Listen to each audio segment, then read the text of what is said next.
Агаарын даралт, даралтын хуйлалт гэсэн хичээлтэй холбоотой агуулга дэмжих видео танилцуулж байна. За агаарын даралт нь орон зай, цаг хугацаанаас хамаарат тасралтгүй өөрчлөгдөж байдаг. Агаарын даралт ба түүний орон зайн хуйлалт, цаг хугацааны өөрчлөлтийг л даралтын орон гэж нэрлэдэг.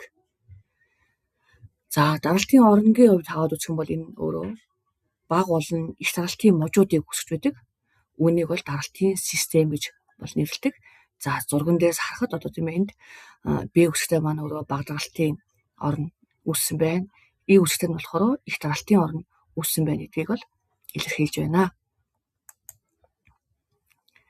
За бага даралтын мууж буюу бага даралтын орн өөрөө одоо изобарын шугамуд нь дотогцох тусмаа даралтын тийм тоо утгууд нь багасж хамгийн төв хэсэгтээ хамгийн бага тоо утгыг бол илэрхийлсэн байл. Үүнийг бид нар бага даралтын төв буюу циклон гэж нэрлэдэг. Харин изобарын шугамуд одоо өгж байгаа даралтын тоо утгууд дотогцох тусмаа нэмэгдсэн өөрөө их даралтын төвийг бол үүсгэж байдаг. Энэ их даралтын төв болохоор бид нар антициклон гэж бол нэрлэдэг. За ингээд их болон бага гэсэн энэ хоёр даралтын төвийн дунд хэсэгт энэ тийм одоо энэ гүвээ гэсэн юм бол хэсэг бол үүсдэг.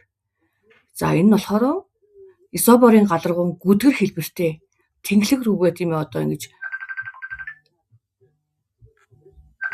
тоо утгах нь энэ одоо изо төв рүүгээ нэмэгдсэн байдаг байна.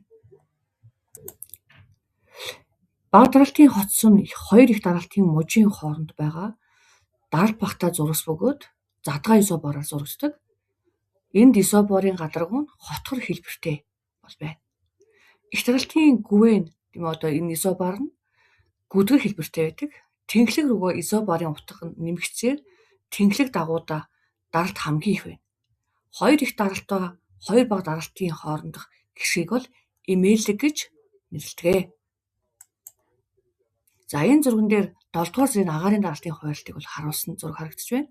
За энэ тийм ээ Атлантын далайн төв хэсэгт бол 7 дугаар сар байгаа учраас экваторт бол бага даралтын бүс бол үүссэн байна. За ингээд И үсгээр бол их даралтын төвийг бол тэмдэглэдэг. Тэгэхээр энэ далай болон хуурай газар дээр их болон бага даралтын бүсүүд улирлаас хамаарат ялгаатай байдлаар үүсдэг.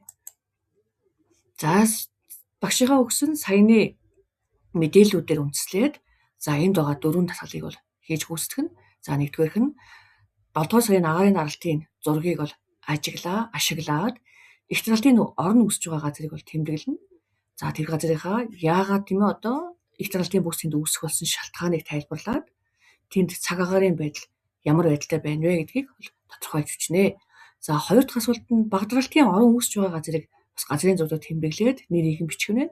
За бага даралтын бүс үүсэж байгаа тохиолдолд цаг агаарын байдал ямар байдалтай болох вэ гэдэх бол шалтгааныг тайлбарлана.